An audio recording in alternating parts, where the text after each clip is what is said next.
चला जा रहा था। तो भव्यात्मा हम स्वाध्याय कर रहे हैं गोवर्षा जीवकान ग्रंथराज का शुद्ध ज्ञान मार्गणा। शुद्ध ज्ञान मार्गणा में अब यहां से आगे आचार्य भगवान द्रव्य श्रुत के द्वादशांग के कितने पद होते हैं, अंग प्रविष्ट के कितने हैं, अंग बाह्य के कितने हैं, मूल वर्ण कितने होते हैं, उनके संयोगी अक्षर की संख्या कितनी आती है, 112 करोड़ वाला जो द्रव्य शुद्ध का जो प्रमाण दिया गया है वो कैसे निकाले, इन सब की चर्चा अब आगे वाली गाथाओं से शुरू हो रही है। ठीक है, चलिए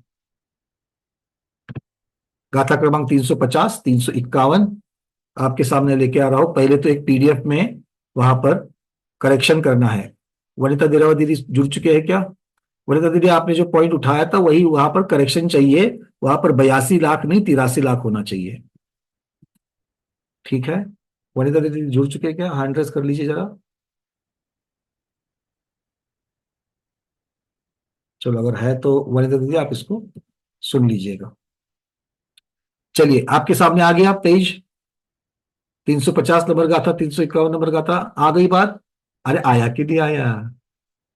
हाँ आ गया आ गया आ गया। चलिए अरे मतलब मैं क्रॉस चेक करता हूँ मेरा नेटवर्क चल रहा है कि नहीं चल रहा है।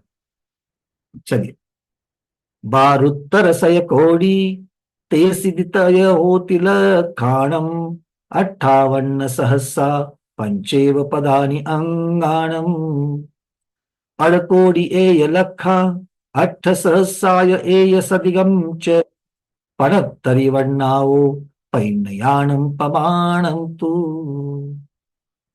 आचार्य भगवत कह रहे हैं बारुत्तर सयकोड़ी।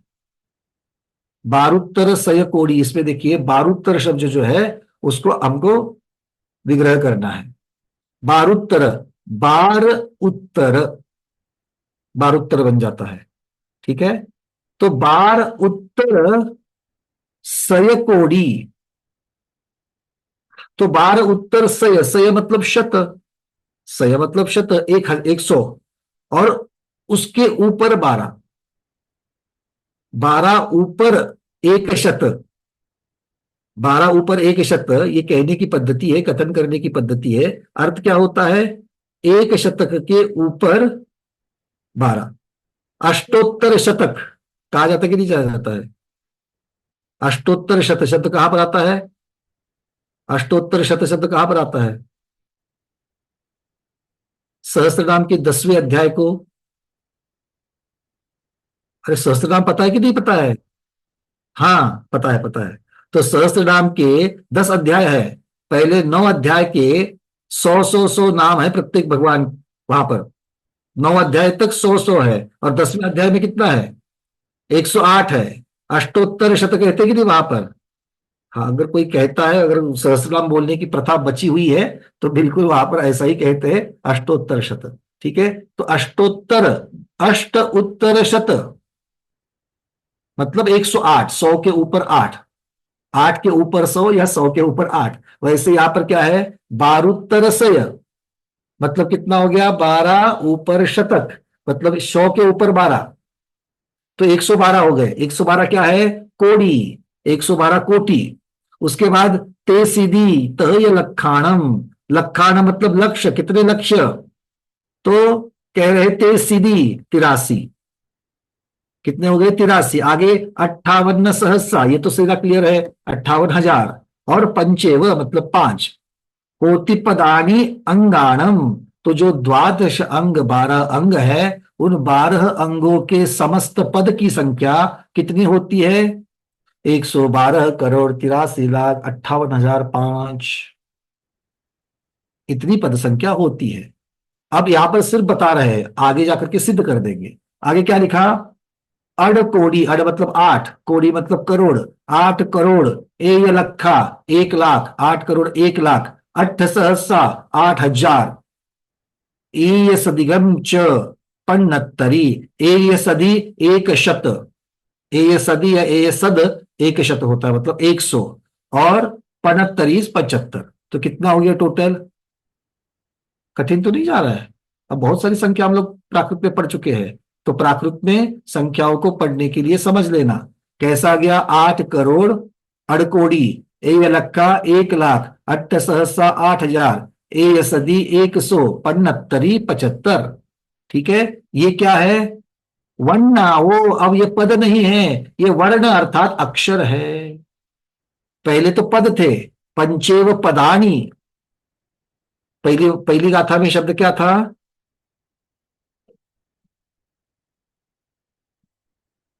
पद शब्द दिखाई दिया। नीचे वाले में वन्नानी शब्द, वन्ना हो शब्द दिखाई दिया। ऊपर के पद है, नीचे के अक्षर है। तो पद और अक्षर अलग होते हैं या एक ही होते हैं? किलोग्राम और ग्राम एक ही होते हैं क्या अलग होते हैं? 10 किलो गेहूं देना तो 10 ग्राम गेहूं दिया तो चलेगा क्या? नहीं चलेगा।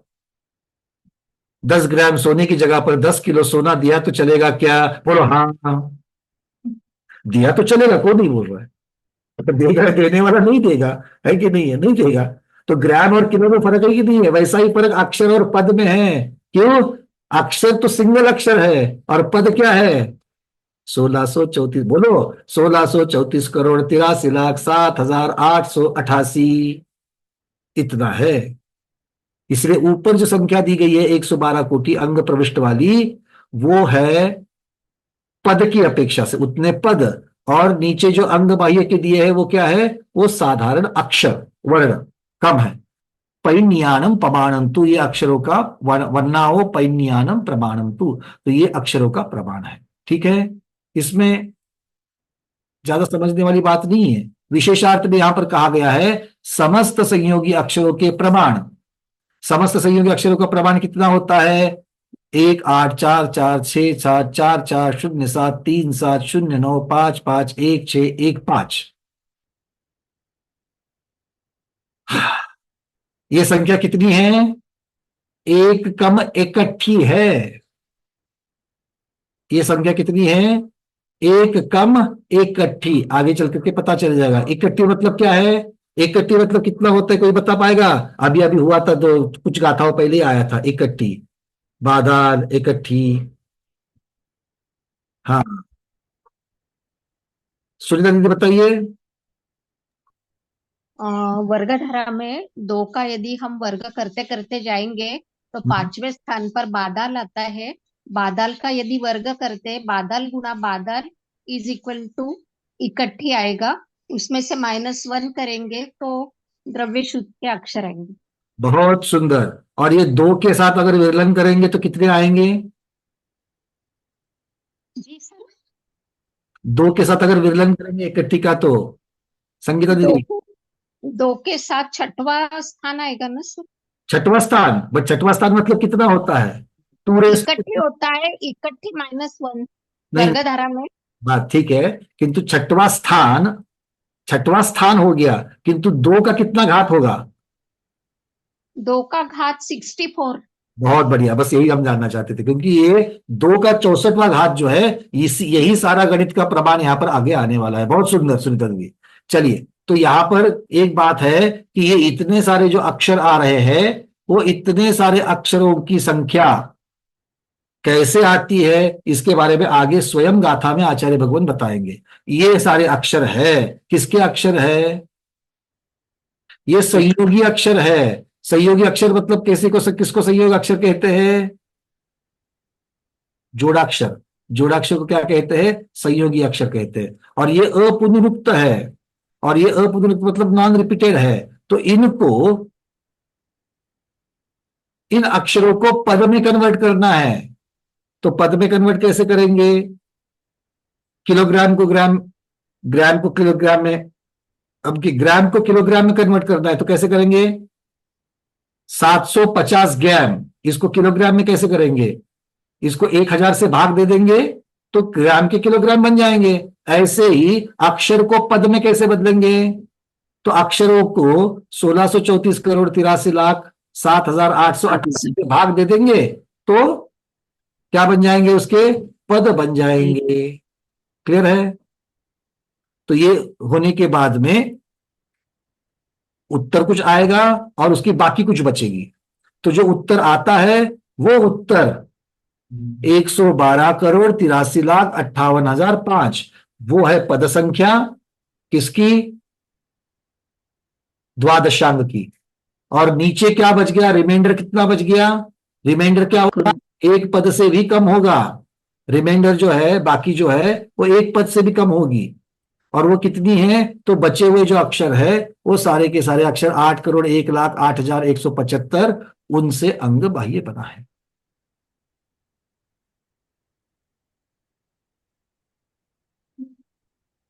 मुझे यहां तक समझ में आ गया, द्रव्य शुद्ध समझ में आ गया कि आप लोगों के एक्शन समझ में आ गई। अंदर भाव में क्या चल रहा है ऐसा करने के बाद वो समझ में नहीं आता। मतलब इसका अर्थ क्या ले लूं? समझ में आ गया, आगे बढ़ना है। क्या कुछ भी समझ में नहीं आया, यही रुकना है? या तीसरा विकल्प तुम्हारा देखो। तो कौन सा वाला उत्तर लेना है इसका? हाँ मीनाक्षी दीदी, कौन सा वाला उत्तर लेना है? समझ में आ गया। अच्छा समझ में आ गया। चलो आप सभी के तरफ से मीनाक्षी दीदी ने उत्तर दिया, समझ में आया करके हम आगे बढ़ते हैं। अब आगे चल करके आचार्य भगवान कहेंगे पहले सबसे पहले हमको समझना है द्रव्य श्रुत के जो 64 मूल वर्ण होते हैं इनकी चर्चा हमें करनी जरूरी है। क्यों? क्योंकि यहाँ पर जो 64 संख्या आ रही है मूल वर्ण की, ये 64 संख्या ही हमें इन अक्षरों तक पहुंचाएगी। ये इतने सभी अक्षर है ना जिनको हम उच्चारण भी नहीं कर सकते हैं। एक एक अक्षर का नाम लेकर के संख्या लेकर के भी पुकारा, आया ना? तो ये वहां तक पहुंचाने के लिए ये गाथाएं बहुत महत्वपूर्ण है। चलिए अब कहते हैं द्रव्य श्रुत के 64 मूल वर्ण। इन्हीं 64 वर्णों के अलग अलग कॉम्बिनेशंस बन करके द्रव्य श्रुत बनता है। इनके बाहर का कोई भी अक्षर नहीं होता है। इसीलिए यही अक्षर है, यही 64 मूल वर्ण है जिनसे पूरा द्रव्य श्रुत बनता है। बहुत ही शक्तिशाली अक्षर है। चलिए 33 व्यंजनाई 27 सरातः भनिया। एक एक माइक खुला है, बंद कर लेते हैं। 33 व्यंजनाई 27 सरातः भनिया चत्तारि जोगवः 64 मूलवन्नाओ। अब कह रहे हैं कि 33 व्यंजन होते हैं, उसके बाद 27 सरा अर्थात स्वर होते हैं, और चत्तारीय जोगवाह। जोगवाह इसका अर्थ होता है योगवाह। योगवाह ये शब्द प्राकृत से अगर लेंगे तो योगवाह बनता है, और संस्कृत व्याकरण के अपेक्षा से जब चलोगे तब अयोगवाह ये शब्द आता है। तो अभी हाल ही में जो आचार्य भगवान सुविधि सागर जी महाराज जो व्याकरण पढ़ा रहे हैं, संस्कृत व्याकरण पढ़ा रहे हैं, तो संस्कृत व्याकरण में उन्होंने इस शब्द को अयोगवाह करके ही लिया है। तो इसलिए मैं भी अपनी पीडीएफ में चेंज करके अयोगवाह कर लिया है यहाँ पर। ठीक है, प्राकृत में योगवाह शब्द आ गया, किंतु संस्कृत में आगे बन करके ये अयोगवाह होता है। और बाकी के भी जो अजैन व्याकरण है उनमें भी उन्होंने अयोगवाह ही शब्द लिया है, इसलिए हमने इसको अयोगवाह कर लिया। ठीक है, चलिए अब जानते हैं कि ये क्या है, व्यंजन क्या है, स्वर क्या है और अयोगवाह क्या है। तो 33 अधिक 27 अधिक 4 ये हो जाते 64। ठीक है, तो ये सब लोग तो इसको जानते ही जानते हैं। 33 व्यंजन को जानते कि नहीं जानते हैं? हाँ, 33 व्यंजन को जानते कि नहीं जानते हैं? जानते हैं। हलंत के साथ में क ख ग घ ण, इसको क वर्ग कहा जाता है। च छ ज झ ञ। हाँ, हमारे मराठी वाले उसको न बोलते हैं, वो न नहीं है, न्य है वो। ठीक है ना? क्योंकि हमें बचपन में ऐसा ही, हमें याद ही नहीं कि इसलिए हमको न्य पढ़ाया करके। हमें च छ झ झ न ऐसा ही पढ़ाया, तो वो न नहीं है, न्य है वो, अभी अब पता चलता है। उसके बाद ट ट ढ ढ न, ण मतलब वो पुणे वाला ण। मतलब पुणे के लोगों को, जो बाहर का व्यक्ति है, वो आने के बाद इमीडिएट पता चलता कि ये पुणे का है, रहवासी या पुणे से बाहर वाला है। कैसे? तो उसके न और न इसमें फर्क नहीं समझता बाकी लोगों को, वो हमारे पुणे वालों को बहुत जबरदस्त समझता है। इसलिए वो न, वो पुणे वाला न बोलते हैं हम लोग। ठीक है ना? उसके बाद है त थ द ध न, प फ ब भ म, और य र ल व श श स ह, ये सब हलंत के साथ में। हलंत का मतलब क्या है? उसका पाव,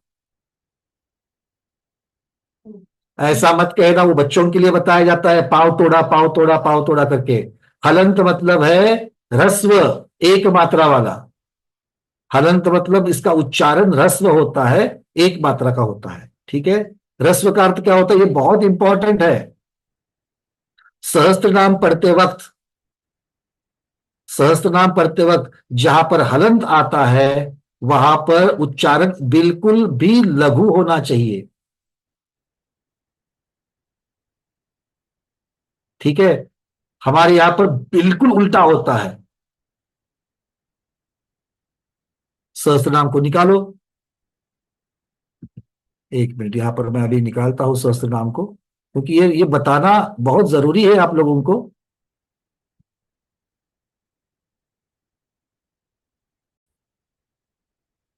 तो बहुत लोग किस तरीके से इसको पढ़ते हैं, जो गलत तरीका है वो आपको गलत तरीका दिखा रहा हूं। आप लोगों ने अभी जितना पढ़ा वो सभी के सभी का हलंत का उच्चारण बहुत सही था, बिल्कुल ठीक था, उसमें कोई भी हमें नहीं मिला।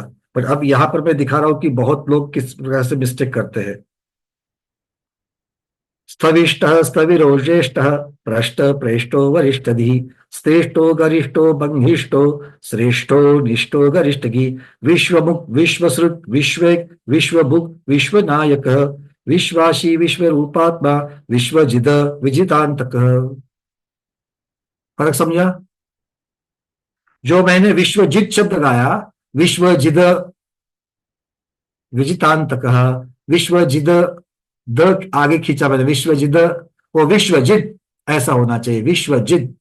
हलंत के साथ में जिद आना चाहिए, जिद नहीं होना चाहिए। रेखा दीदी, बचपन में जितना भी सुना हुआ है, आपने जहां सुना हमने भी वही सुना था, इसलिए आपको मैं पक्का बोल रहा हूं। ठीक है ना, बहुत सारे आपको ऐसे मिलेंगे ये, क्योंकि वो लय में गाते हैं, यहां पर लय नहीं उच्चारण महत्वपूर्ण है। ठीक है ना?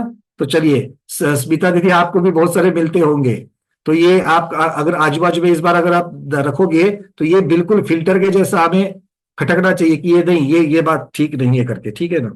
या फिर विभवो विपियो वीरो विशोको विजरो जरन, जरन, ये खींचा, जरन को खींचना नहीं, न का हलंत है जरन, न वही खत्म होना चाहिए।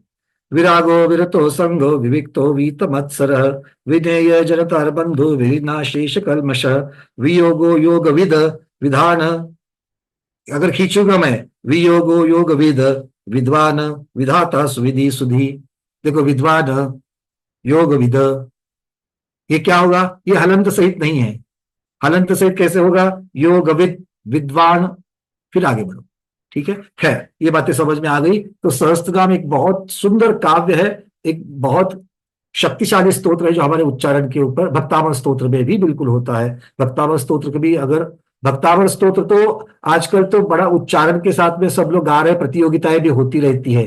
अब आप लोग जो लोग भक्तावर को सहस्त्रनाम को अच्छी तरीके से कर चुके हो, उनके लिए है जो आगे कल्याण मंदिर स्तोत्र जो है, वो कल्याण मंदिर स्तोत्र को भी आप उच्चारण करना सीखिएगा। कल्याण मंदिर स्तोत्र भक्तामर से थोड़ा सा बोलने के लिए, उच्चारण के लिए कठिन है, तो इसीलिए उसकी प्रैक्टिस करो। तो जो हो चुके हैं अब अगली पादान पर पहुंचने का प्रयास जरूर करना चाहिए। ठीक है, सहस्त्रनाम भक्तामर, उसके बाद में कल्याण मंदिर स्तोत्र।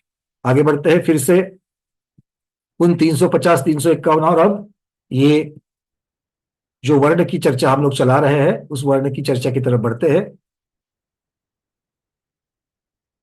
तो ये 33 व्यंजन हो गए। फिर आते हैं स्वर। स्वर तो मूल में कितने हैं, 9 ही है। स्वर मूल में कितने हैं, 9 है। कौन से, अ ई उ ऋ लु ए ऐ औ औ, ओ और औ, इस प्रकार से लेना। तो अ ई उ ऋ, अब एक है, मैंने यहां पर रू कहा, कोई इसको री भी कह सकता है। हिंदी भाषिक जो है वो मुख्यतः से री कहते हैं। जो संस्कृत से बनी हुई जो भाषा है, जैसे मराठी है, कन्नड़ है, ये लोग वहां पर रू कहते हैं। ठीक है, रुकार और रिकार, तो ये इस प्रकार से आप इसको लेना है, रू रू, क्योंकि कई कोई जो उत्तर भारतीय है वो इसको री बोलते हैं इकार के साथ में, और दक्षिण में है उसको उकार के साथ में कहते हैं, रुकार के साथ में रू कहते हैं। ठीक है, अब ये जो स्वर है, 9 स्वर जो है, ये 9 स्वर हलंत के साथ, मतलब एक मात्रा ह्रस्व। हलंत कहने के यहां पर मतलब ये है कि ह्रस्व मात्रा के साथ एक, उसका उच्चारण बिल्कुल लघु, अ, आ, इस प्रकार से। दूसरा उच्चारण होता है दीर्घ।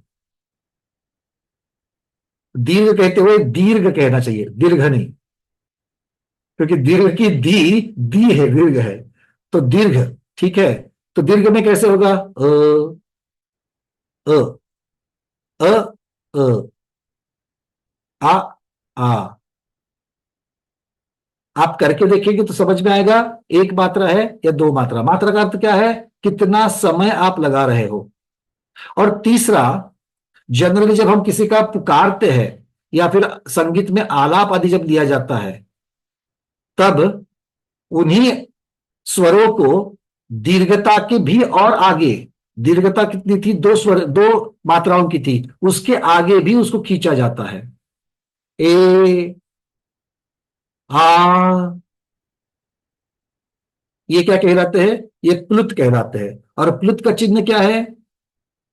हलंत का चिन्ह है एक आड़ी, एक तिरछी लाइन लगा देना, वो हलंत का है। दीर्घ में कोई लाइन नहीं लगती है। और प्लुत में वहां पर अंग्रेजी एस के जैसा एक अक्षर वहां पर लग जाता है, चिन्ह लग जाता है। ठीक है, प्लुत के साथ में। तो ये प्लुत की तीन मात्राएं होती है। तो ये तीन, मतलब रस्व वाले नौ स्वर, दीर्घ वाले नौ स्वर और प्लुत वाले नौ स्वर, कितने हो गए? मूल में तो नौ है, किंतु रस्व दीर्घ और प्लुत की वजह से तीन उसके भेद हो जाते हैं। तो स्वर कितने हो गए? 27 हो गए। भाई ठीक है। उसके आगे आते हैं चार अयोगवाह। अयोगवाह में दो को, पहला कौन है? अनुस्वार। सब लोग समझते हैं अनुस्वार मतलब कैसे? और विसर्ग, विसर्ग है आहा, विसर्ग में आहा। फिर जिह्वामूलीय, जीवामूलीय कौन है? यहां पर क। क जो है, क जीवा के मूल से आता है, और प ओठों को ओठ चिपक करके आता है।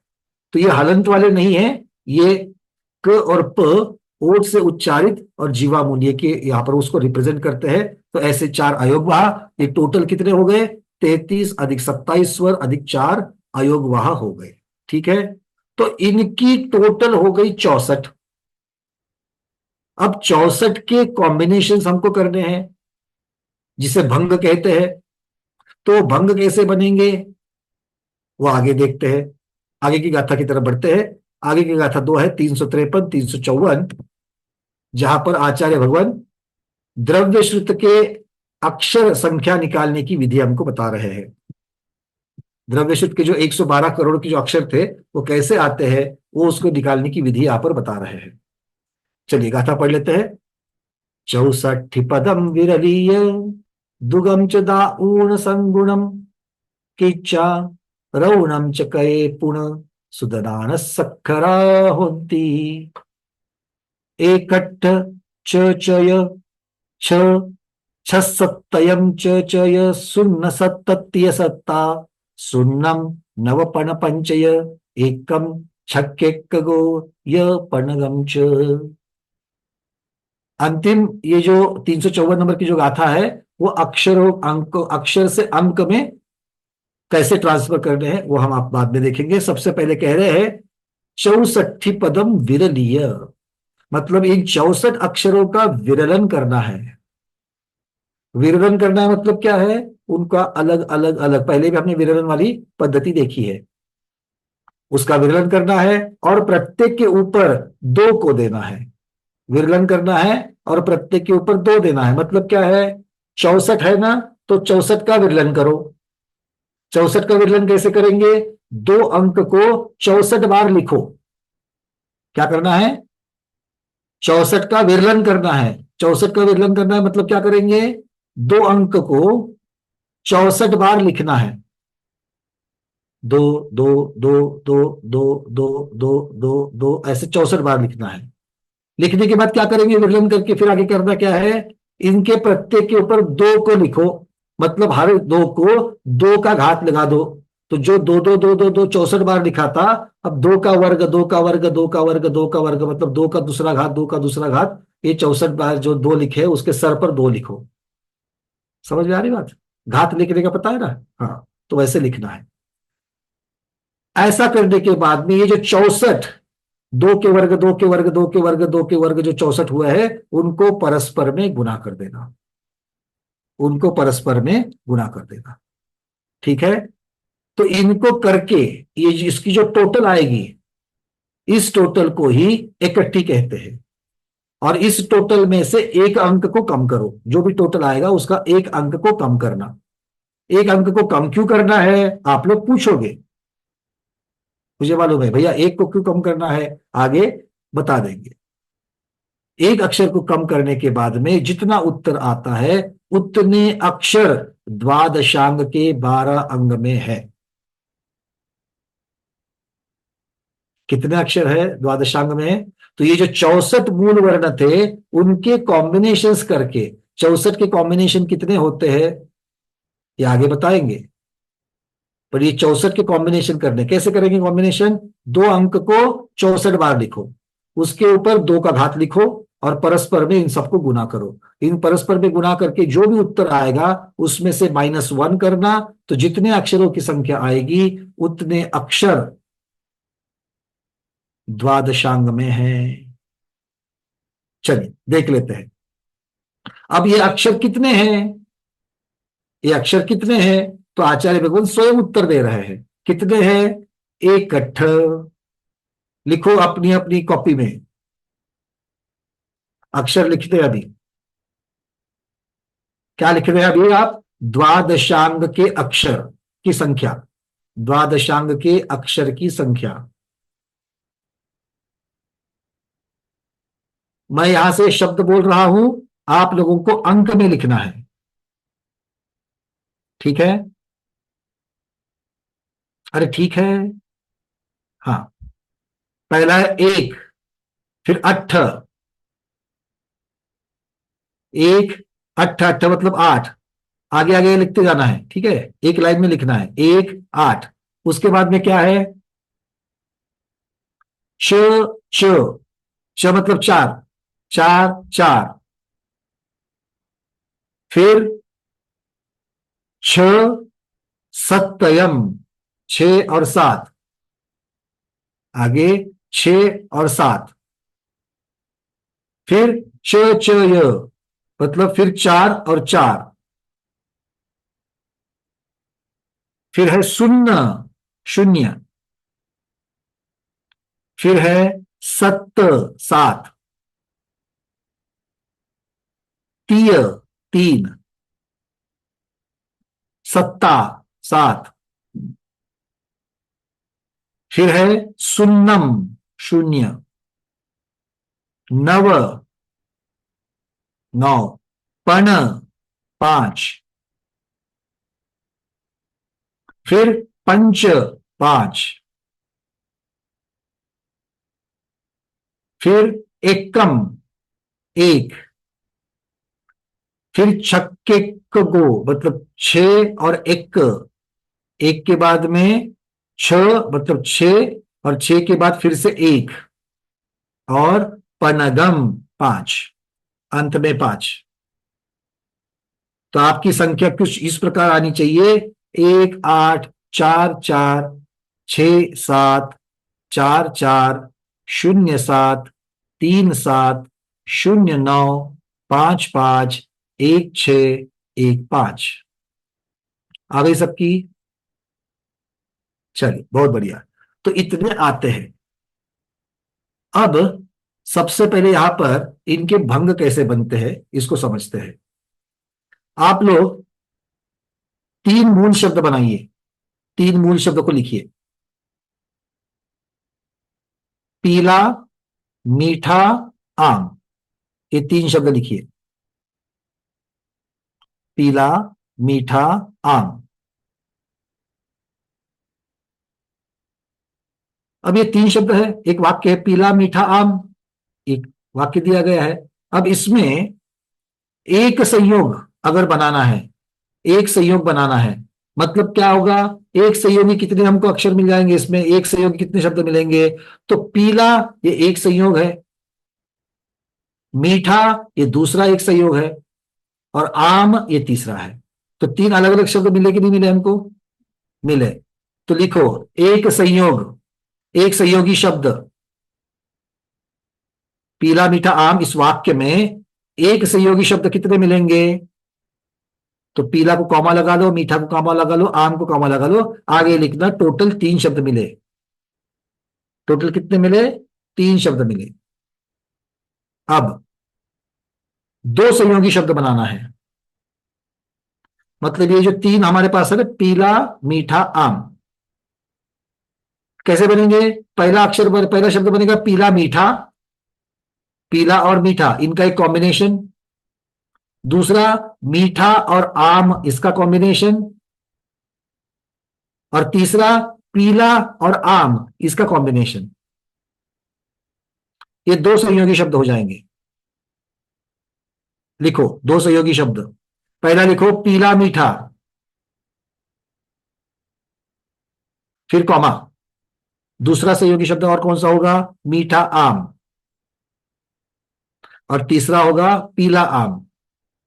समझ में आ गया कैसे बना है? मेरे पास तीन है, तो ये पहले ये दो की जोड़ी, फिर ये दो की जोड़ी, और फिर पहले और तीसरे की जोड़ी। पहले दूसरे की जोड़ी, दूसरे तीसरे की जोड़ी, और पहले तीसरे की जोड़ी। तो दो सहयोगी अक्षर कितने मिले? तीन मिले। आगे लिखो तीन शब्द मिले। आगे लिखो तीन शब्द मिले। अब तीन संयोगी अक्षर। अब तीन संयोगी में क्या होगा? एक ही कॉम्बिनेशन मिलेगा, क्योंकि है ही टोटल तीन। तो पीला मीठा आम, तीनों को तीनों रख दो, ये तीन संयोगी अक्षर हो जाएंगे। और तो कोई कॉम्बिनेशन तीन में नहीं बनेगा, ये तीन ही बनेंगे। तो कितने शब्द मिले तीन संयोगी वाले? एक मिला। लिखो एक शब्द। अर्थात तीन शब्दों के तीन शब्दों के सात संभावित भंग बनते हैं। तीन शब्दों के सात संभावित भंग बनते हैं।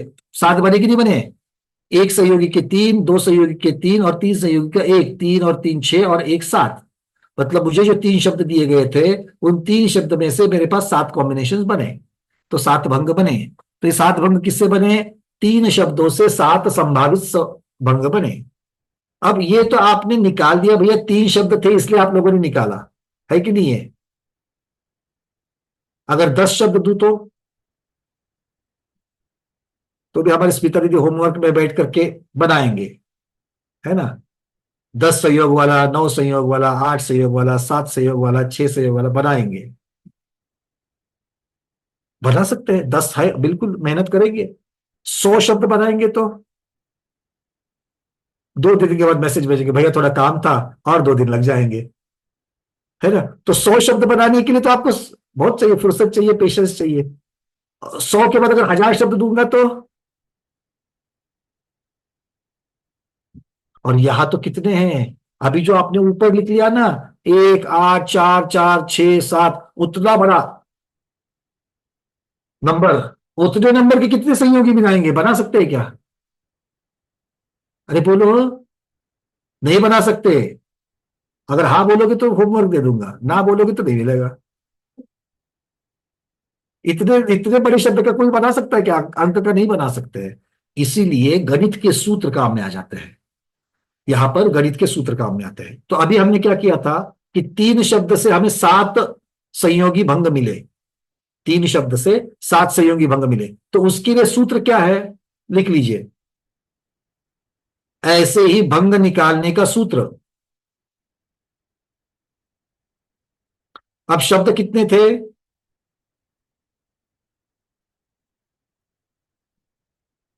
तीन। तो क्या करना है? दो को तीन बार लिखना है। क्या करना है? दो को तीन बार लिखना है।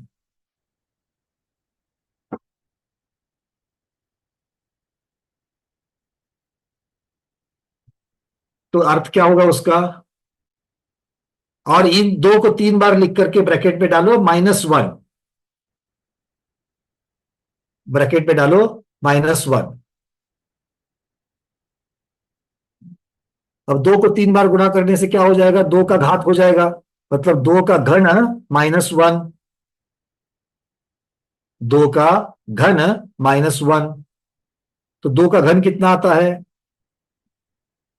लिखो 8 - 1,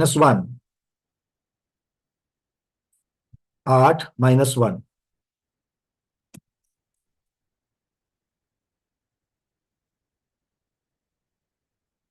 8 - 1 कितना होगा? 7। तो ये 7 भंग का 3 शब्द थे, 3 शब्द थे। इसको 2 को 3 से गुना किया और -1 किया। -1 क्यों किया? ये सूत्र है। क्लियर हो गई बात? तो इसी प्रकार से आपको अलग अलग तरीके से ये जो 64 वर्ण हैं, उन 64 वर्णों से संभवतः जितने भंग होते हैं वो सारे भंग आपको निकालने पड़ेंगे। ठीक है, चलिए।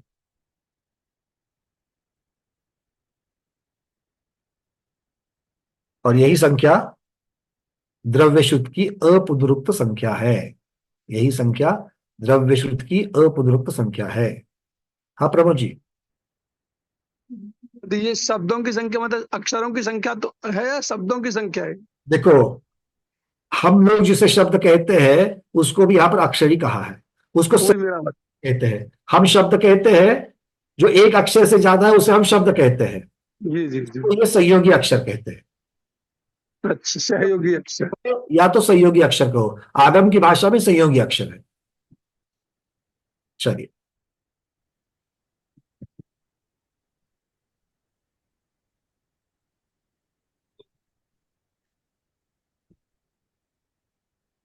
स्लो कर दो ना। अब चलते आगे।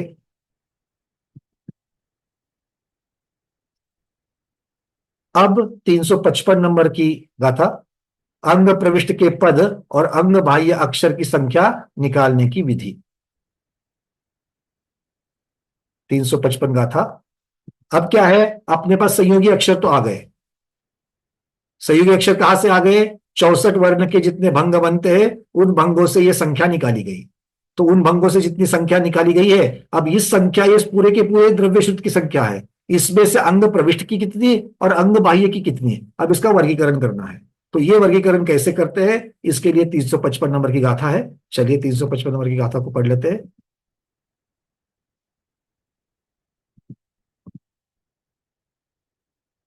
मध्यम पद अक्षर वहिद वर्ण ते अंग पूवग पदानी से सखर संख्या ओपैनयानम पमाणम तू। कहते हैं मध्यम पद, मध्यम पद के अक्षरों के समस्त अक्षरों को वहिद विभाजित करने पर जो लब्ध प्राप्त होगा उतने पद प्रमाण अंग अंग पूवक पदानी। तो उतने पद किसके होते हैं? अंग पूवक के होते हैं। और शेष अक्षर संख्या, शेष अक्षर संख्या, जो बची हुई जो रिमाइंडर है, बची हुई जो संख्या है, अक्षरों की संख्या है, वो पैनयानम पमाणम तू, मतलब अंग बाह्य की वो अक्षरों की संख्या है। करना क्या है, मेरे पास इतने टोटल अक्षर है, और इसको मुझे पद में कन्वर्ट करना है। तो जितने पद में कन्वर्ट होंगे वो पद अंग पूर्व के, मतलब अंग प्रविष्ट के। तो कितना होता है, वो जितना आपने अभी संख्या लिखी है उस संख्या को लिखा गया। नीचे देखो, आपको नीचे दिखाया गया है ये द्रव्य श्रुत के कुल अक्षर, फॉर्मूला लिखा। लिखो, अब आप ये फॉर्मूला को लिख दो। ये द्रव्य श्रुत के कुल अक्षर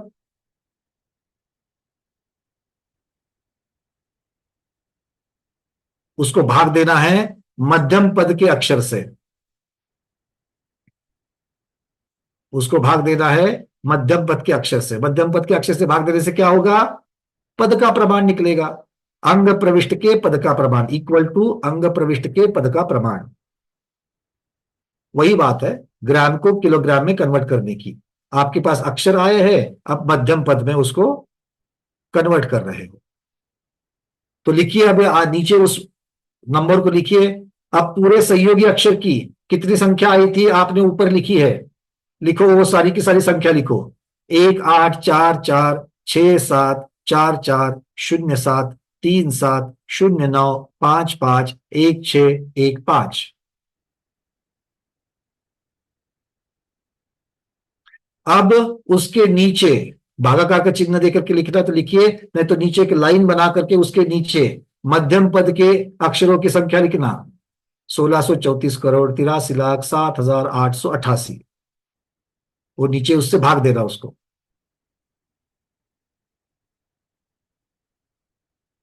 उत्तर कितना आता है? नहीं, कैलकुलेटर नहीं ले रहा, मैंने देखा कैलकुलेटर पर करके, कैलकुलेटर ये संख्या ही नहीं लेता है, वो कहते हैं हमारे दिमाग से बाहर है ये। उसका उत्तर आचार्य भगवान ने दे दिया है। उसका उत्तर आता है 112 करोड़ 83 लाख 58,005। लिख लीजिए, 112 83 58 005। पहले वाला जो पहला पृष्ठ था वहां पर 82,000 हुआ था, उसको चेंज करना था, वो प्रिंटिंग मिस्टेक थी, वहां पर 83,000 चाहिए था, 83 लक्ष। ठीक है ना, वो कर लेना, सुधारित आवृत्ति में हो जाएगा। अंग्रेजी वालों को नीचे अंग्रेजी के अक्षर जिनको समझते हैं, अंक समझते हैं, उनके लिए अंग्रेजी में भी लिखा हुआ है। देवनागरी के जिसको समझते हैं उनको देवनागरी, दोनों प्रकार के आपको पीडीएफ में रखे हुए हैं। कितना बन गया? हाथ जोड़ करके बोल देना। 1,00,00,000 12 चैव कोट्यो लक्षान्नशीतिस्त्र्यधिकानि चैव पंचाशदष्टोच सहस्त्र संख्या एतच्छ्रुतं पंचपदं नमामि। बोलिए अंग प्रविष्ट भगवान की जय, द्वादशांग में श्रुत मात की जय। कितनी है द्वादशांग की श्रुत पद संख्या? ये पद संख्या है, अक्षर संख्या नहीं। पद संख्या, एक पद में उतने अक्षर, 1634 करोड़। तो पदों की संख्या कितनी है? 112 करोड़ 83 लाख 58,005। द्वादश कोटि शतम द्वादश चैव कोट्यो, कोटि शतम द्वादश, शतम और द्वादश मतलब 112, उसको करोड़ करो, 112 करोड़ लक्षानशीतिस स्त्र्याधिकानि चैव मतलब कितना हो गया? 83 लाख। 50 दष्टो, 50 दश मतलब कितना हो गया? 50, और अष्टो उसमें 8 मिला देना मतलब 58 हो गया। 58 क्या? सहस्त्र, 58 सहस्त्र, और पंचपदम उसमें और 5 मिला देना। क्लियर है सबको? ये संख्या इतनी आती है। अच्छा, ये तो भाग देने पर पूरा का पूरा लब्ध प्राप्त हो गया, किंतु भागाकार संपूर्णांक में नहीं है, अपूर्णांक में है, तो इसलिए कुछ नीचे बाकी भी बच गई। बाकी कितनी बच गई? अक्षरों में से अक्षर की बाकी बच गई। आचार्य भगवान कहते हैं कितनी बाकी बच गई? 8,01,08,175। बाकी कितनी बची? और ये अक्षर है, ये पद नहीं है, लिख देना। बाकी बचे 8,01,08,175 अक्षर अंग बाह्य के लिए। इन अक्षरों से क्या बनता है? अंग बाह्य बनता है। ठीक है, कौन सा अंग बाह्य और कौन सा अंग प्रविष्ट, इसकी चर्चा कल से शुरू होगी। गाथा क्रमांक 356 357 में मुख्यता से 12 अंगों का वर्णन, और फिर आगे चल करके 14 अंग बाह्य का प्रकीर्णकों का वर्णन शुरू हो जाएगा। आज इतना ही। आज मुख्यता से संख्या वाला, गणित वाला जो विषय है, ये वाला विषय यहां पर लिया गया था। आज के स्वाध्याय में इतना ही। 4 मिनट मेरे पास अभी भी है, अगर आपका प्रश्न हो तो पूछ सकते हो। चलिए, सुरेखा दीदी।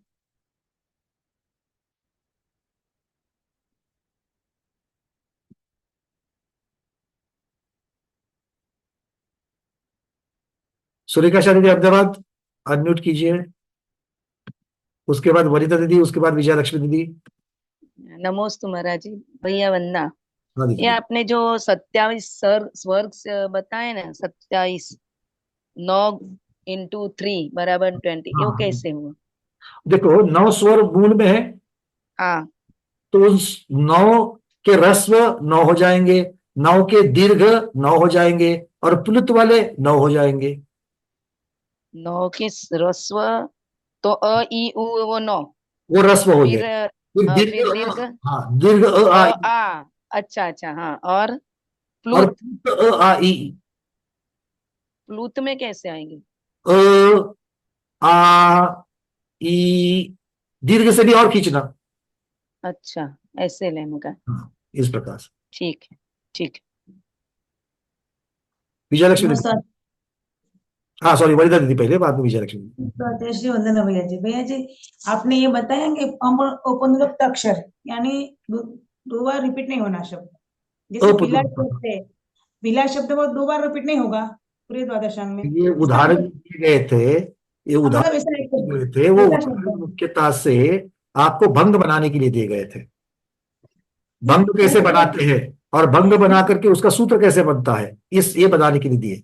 अब वो तो आपको समझ में उदाहरण में आता है। ऐसे लेने हैं कि जो अपुनरुक्त हो जाए। तो मतलब दूसरी बार वो नहीं आएगा वो शब्द इसका कहना के बाद। हाँ, अपुनरुक्त का अर्थ ये होता है कि वो अक्षर या वो शब्द वापस नहीं आएगा। कोई सा भी शब्द हो, जैसे राम शब्द हो, दोबारा नहीं आएगा, नहीं आएगा पूरे द्वादशांग में नहीं आएगा। पूरे पूरे, क्योंकि देखो शब्द तो आएगा। एक बात इसको ध्यान से समझ लेना, क्या कह रहे हैं आचार्य भगवान। वो कहते हैं कि उसमें अपुनरुक्त शब्द भी है और पुनरुक्त शब्द भी है, किंतु हम अपुनरुक्त शब्दों की संख्या कर रहे हैं। अच्छा, इतने शब्द अपुनरुक्त है जो मतलब। पुनरुक्त होंगे, जो रिपीट होंगे, वो कितनी बार रिपीट होंगे कैसे बताएंगे, क्योंकि एनी में रिपीट होने वाले हैं। और जो रिपीट नहीं होंगे, चूंकि वो रिपीट नहीं होंगे, वो एक ही बार आएंगे। और जो एक ही बार आएंगे उनकी संख्या फिक्स बता सकते हैं। जी, अभी 18 44 बताए वो अपुनरुक्त है। बिल्कुल, ये द्वादश चैव कोटि, ये जो जो पद है, ये अपुनरुक्त के साथ में बने हुए हैं। ठीक है। ठीक है ना। और अपुनरुक्त का वर्णन किया है, इसका मतलब ये नहीं कि उसमें पुनरुक्त नहीं है और आगे नहीं आएंगे, अच्छा। संख्या ही नहीं बता सकते। जैसे जैसे मध्यलोक में, अधोलोक में और ऊर्ध्वलोक में, तीनों को मिलकर के अकृत्रिम चैत्यालय की गणना कितनी की जाती है? 8 करोड़ 8,56,57,481। क्या इतने ही अकृत्रिम चैत्यालय है? नहीं नहीं, असंख्यात है। क्यों नहीं है? इसमें क्योंकि देखो, वैदिक और ज्योतिषी देवों के असंख्यात गिने ही नहीं है, क्योंकि गिने ही नहीं जा सकते, असंख्यात तो कैसे गिनेंगे। ठीक है। इसी प्रकार से जो अपुनरुक्त है वही गिने गए और उनकी संख्या दी गई, और जो पुनरुक्त है, जो रिपीट होने वाले हैं, वो तो रिपीट होने वाले, तो उनकी गणना कैसे रखेंगे। ठीक है। ठीक है। विजयलक्ष्मी देवी। ये जो अपने को लास्ट आंसर आया कि इतने पद और इतने अक्षर आया, तो जो अक्षर है उसी से अंग बाह्य की रचना होती है और जितने पद है उसी से अंग प्रविष्ट की रचना होती है। अंग प्रविष्ट मतलब जो रिटर्न नहीं रहता है। यहाँ पर मैं वही बात बताऊंगा जो वनिता दीदी को बताई, ये अपुनरुक्त अक्षर की चर्चा कर रहे हैं, क्योंकि पद की संख्या निकालने के बाद, पद की संख्या निकालने के बाद नीचे बचे हुए अक्षर है, तो इसीलिए दोनों को एक ही प्रकार का नियम लगेगा कि पद की संख्या जिन अक्षरों से निकाली वो भी अपुनरुक्त थे, और अंग बाह्य की निकाली वो भी अपुनरुक्त थे। पुनरुक्त तो और भी आएंगे। नहीं नहीं नहीं, वो समझ में है, पर मेरे को ऐसा पूछने का था कि टोटल जो अपने अक्षर है, जो द्रव्य श्रुत के कुल अक्षर जो अपने निकाले 2 to 64, तो उसमें से हम लोग एक्चुअली मध्यम अक्षर मतलब जो 1634 8330 हाँ, वो जो है उसमें से माइनस करे बाद जो आता है उससे अपना अंग बाह्य अंग प्रविष्ट बनता है। माइनस। मतलब रिटर्न नहीं है ना, अंग प्रविष्ट मतलब रिटर्न नहीं। जो गंधर्व भगवान ने गुण ये के, तो उसमें वर्ड्स कहाँ से आए हैं? हाँ, अब देखो, ये अंग प्रविष्ट का अर्थ ये होता है कि जो साक्षात गणधर स्वामी ने बीज अक्षर पदों को सुन करके, उनको लेकर के जो उन्होंने द्वादशांग की रचना की। अब द्वादशांग की रचना कैसे की? शब्द के साथ की, क्या बिना शब्द के साथ की?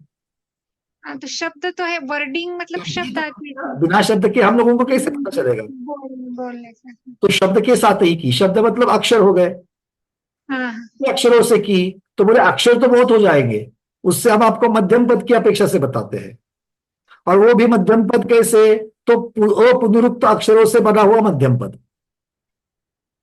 इसलिए पद के तीन भेद होते हुए भी सिर्फ मध्यम पद की अपेक्षा से यहां पर बता दिया, अनुष्टुप छंद वाले प्रमाण पद से या फिर पहले वाले अर्थ पद से, ये इनसे नहीं बताया, प्रमाण पद की अपेक्षा से बताया नहीं, तो मध्यम पद के मध्यम पद शब्द लगा दिया गाथा में। तो मध्यम पद शब्द इसका अर्थ ये हो गया कि 1634 करोड़ 83 लाख 7,888 अपुनरुक्त अक्षर, अपुनरुक्त भी उसके साथ आ जाएंगे, तो अपुनरुक्त अक्षरों से बन करके एक एक पद बनता है। ऐसे 1 से 12 करोड़ प्लस प्लस प्लस जितने हैं वो वाले इसके अंग प्रविष्ट गणधर स्वामी ने गूथे।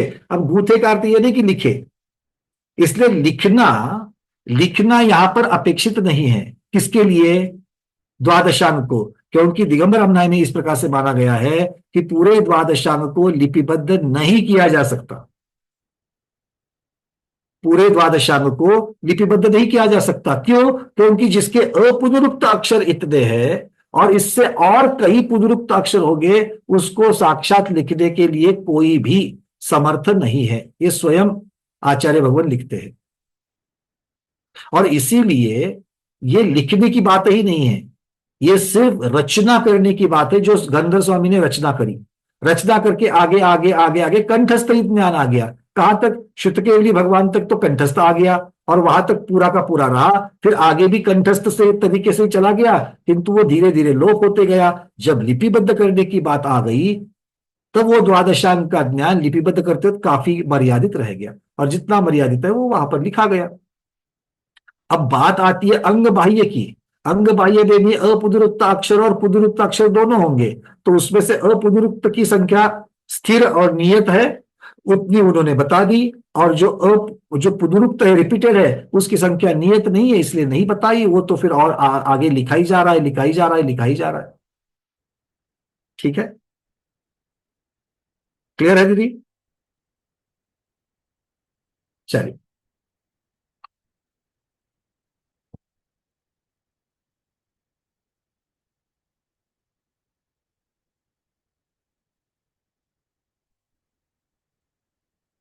अब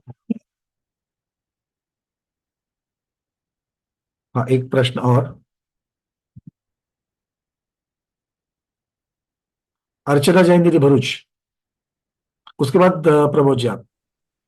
हाँ वंदना भैया जी, ये जो अभी अपन ने पीला मीठा आम वाले जो वर्ड बनाए, उसमें एक संयोजी, दो संयोगी और तीन संयोगी।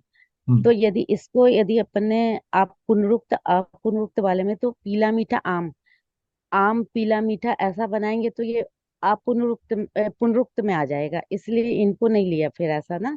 जबकि हिंदी में यदि अपन 1 2 3 4 1 2 3 संख्या लेते तो जो तीसरा वाला कॉम्बिनेशन बनता है 1 2 3 या 2 3 1, तो ये तो अलग अलग नंबर हो जाते हिंदी में, मतलब संख्या में। लेकिन वर्णमाला में ये एक में ही काउंट हो गया ना पुनरुक्त के कारण, बाकी दूसरे नहीं लिए जाएंगे। जो हमने भंग बनाने का जो उदाहरण लिया वो सिर्फ भंग बनाने के लिए लगा दो। जो अभी आपने 1 2 और 3, ये जो 3 अलग अलग ले लिए, इसमें तो कोई पुनरुक्त नहीं है। लेकिन 2 3 1 में दो, पुनरुक्त आ जाएगा ना, इसमें कुछ नहीं है। तो इसके अगर आप बनाएंगे तो आपके अपुनरुक्त भंग बन जाएंगे इसके। किंतु हाँ जी। 3 शब्दों से कितने बनेंगे? 7 ही बनेंगे। यहां पर ये उदाहरण संख्या कितने भंग बनते हैं और उन भंग से कितने अक्षर बनेंगे, इसके लिए उदाहरण दिया गया है। ये जी जी, मतलब संख्या वर्ण के लिए दिया गया, संख्या के लिए नहीं। को अलग रखो और अक्षर की संख्या अलग रखो। जी जी, राइट, धन्यवाद भैया जी। हाँ प्रमोद जी, उसके बाद 2 ही प्रश्न, सुनीता दीदी और निर्मला दीदी। ये जो प्लूत आपने कहा है, इसको तो जब हम बोलते हैं, इसका तो हम मतलब गौण ही कर देते हैं बोलते समय, तो इसका तो वो दीर्घ में कैसे आया, मेरा मतलब समझ में नहीं आया उसका। अरे किसी को अगर आप आवाज लगा रहे हो नहीं, जैसे ये वर्ड जब यूज होता है कहीं पे तो उसको तो हम गौण कर देते हैं ना, उसको बोलते नहीं, मतलब प्लूत को तो प्लूत जो है। हम बोली भाषा में आप बोलते हैं, क्यों नहीं बोलते हैं? नहीं, जैसे श्लोकों में ऐसे एस बन के आता है, उसको तो फिर कहाँ उसका उच्चारण कहाँ करते हैं? श्लोक में तो करते ही करते हैं। प्लुत जो आ रहा है यहाँ, गौण हो जाता है ना वो कई जगह उसका से। अकार जो है वो अकार गौण होता है उसके अंदर का, हैं? गौण नहीं होता है उसका। अगर उसके साथ में आगे जो उसका जब सहयोगी अक्षर बनता है, देखो 2 चीजें हैं। एक सिर्फ प्लुत लगाना, और दूसरा प्लुत के साथ में दो शब्दों को जोड़ना। जब हाँ। शब्दों के बीच में प्लुत डाला जाता है तो आगे वाले शब्द का जो आकार है वो आकार का लोप हो जाता है। अच्छा।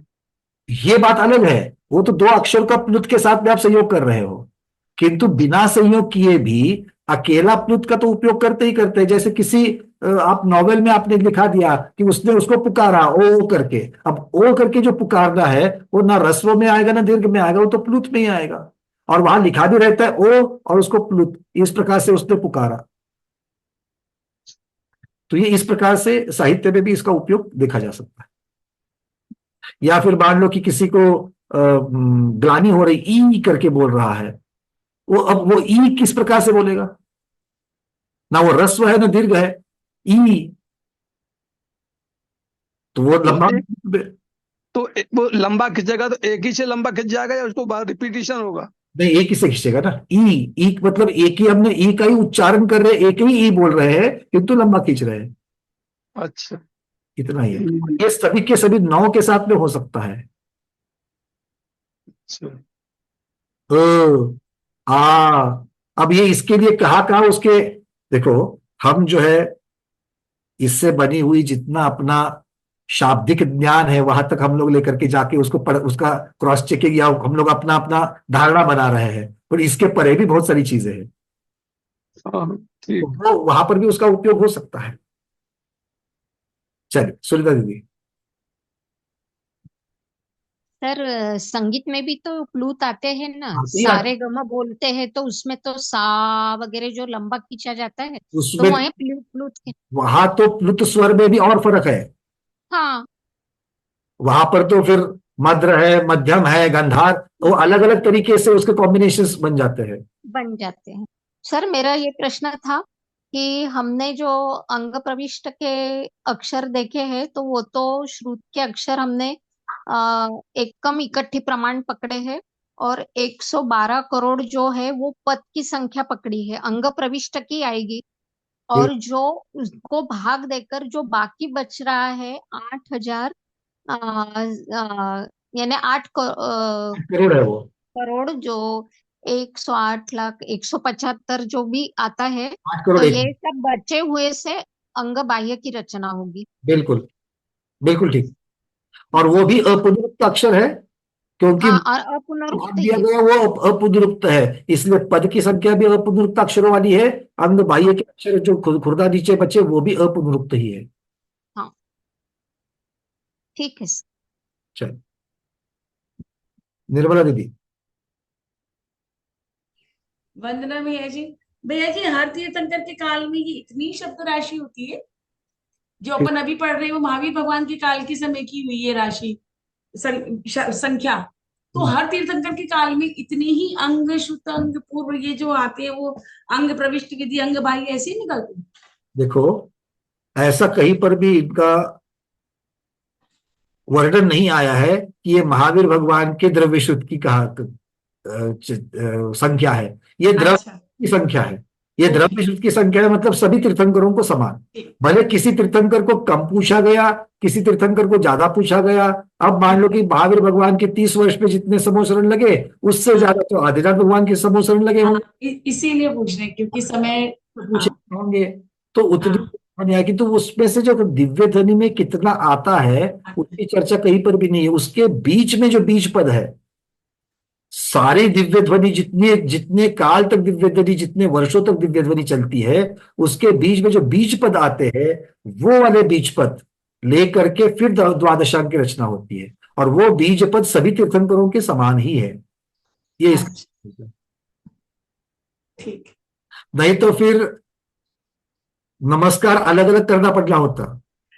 ठीक। महावीर भगवान के द्रव्यश्रुत को नमोस्तु, आदि अच्छा। भगवान के द्वादशांग को नमोस्तु, इस प्रकार से अलग अलग नमस्तु आ जाते, है ना। फिर भूतकालीन के अलग, विदेह क्षेत्र के अलग, तो भविष्य, अब ये जो विदेश क्षेत्र में अपन मानेंगे तो वहां भी इतना ही मतलब श्रुत मिलेगा अपने को? इसका अलग से कोई उन्होंने प्रमाण नहीं दिया है, ना ही कोई ठीक। तीर्थंकर की अपेक्षा से वर्णन किया है। ठीक। ठीक है। ठीक। वंदना भैया जी। भैया जी से याद कर लिया मेरी भावना। हाँ जी। आपने इसको मेरी भावना याद करवाई थी।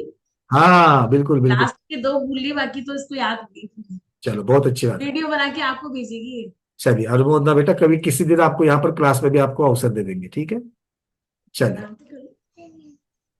बहुत बढ़िया। जय जी ने। तो आज के स्वाध्याय में इतना ही। आज के स्वाध्याय को गुरुओं के श्री चरणों में बारंबार नमोस्तु वंदनामि इच्छाकार करते हुए यही पर समापन करते हैं। जैनम जयतु शासनम, जैनम जयतु शासनम, जैनम जयतु शासनम।